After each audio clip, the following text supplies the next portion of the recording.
Now, why do I teach the kingdom, and why am I going through this so meticulously? Because I'm working on brainwashing. If people say that I'm brainwashing you, they are exactly right. Turn the TV on. I want to brainwash you too. Nothing is worse than the wrong mentality.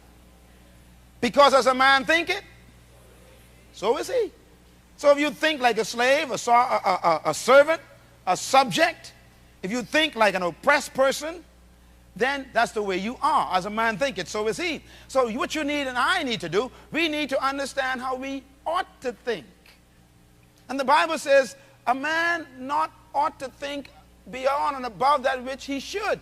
So what we got to do is find out what we should think like, and then begin to learn to think like that. In my book on the burden of freedom, which I hope you will all read, and this book to me is required reading for every member. By the way, this book just sold out. The publisher called me, said they're in second printing. And in this book, I tell the story at the beginning of an experiment that was done by some scientists. They wanted to test the power of conditioning. So they had a beautiful dog brought out, and they tied the dog to a stake, and they had the chain at a certain length. And every day they would bring out this nice, fresh meat out to the dog, and they would put it just beyond the chain's length. And the dog would run toward the meat. And just before he got to the meat, the chain would yank him back so he couldn't reach it. And every day they would do this practice. They put this fresh meat, and the dog would run toward the meat to get it, and the chain would yank him back, and he would be hurt. And of course, he would keep jumping, trying to get this meat. And for days they did this. And then about 2 weeks later, they brought the meat out, and when they put it down, the dog just sat and looked at it.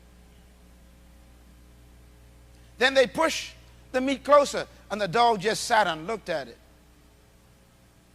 The next day, they came out, and they took the chain off the dog. And they put the meat out, and the dog stayed by the stake and just looked at it.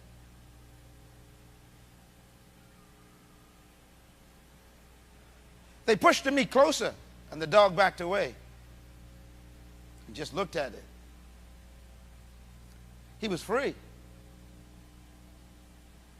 If you've been conditioned to think like a slave all your life, even when the door is open, you stay in prison. I'll make a statement I want you to never forget. Jesus said he's anointed to do something. Luke chapter 4. Here's what he says.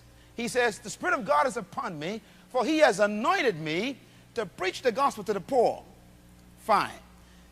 Then he says, to bind up the brokenhearted. No problem. Then he says, to give sight to the blind. No problem. But then he makes a statement that is very shocking. He says, and to preach, he says, to preach deliverance to the captive, and the opening, and to preach, and to declare the opening of the prison to those who are bound.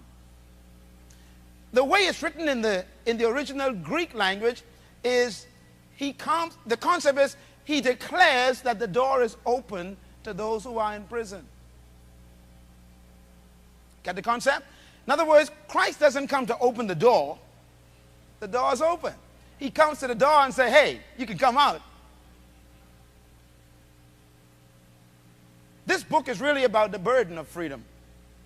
It talks about the fact that freedom is really in the mind, not just having chains of your hands.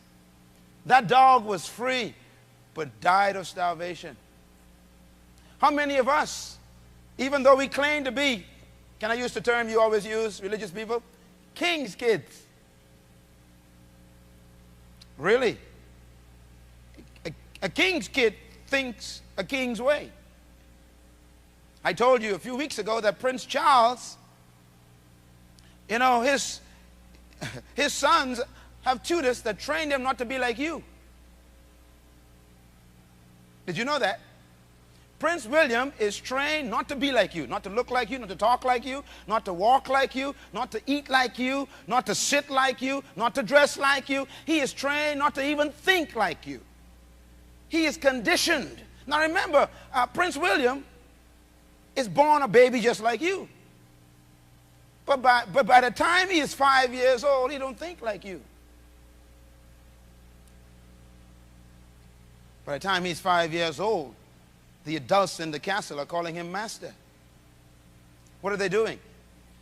They are brainwashing him. Because someday, when Queen Elizabeth dies, that kid got to sit on that throne. And he got to be thinking like the throne. And that's what God is having problems with in the church.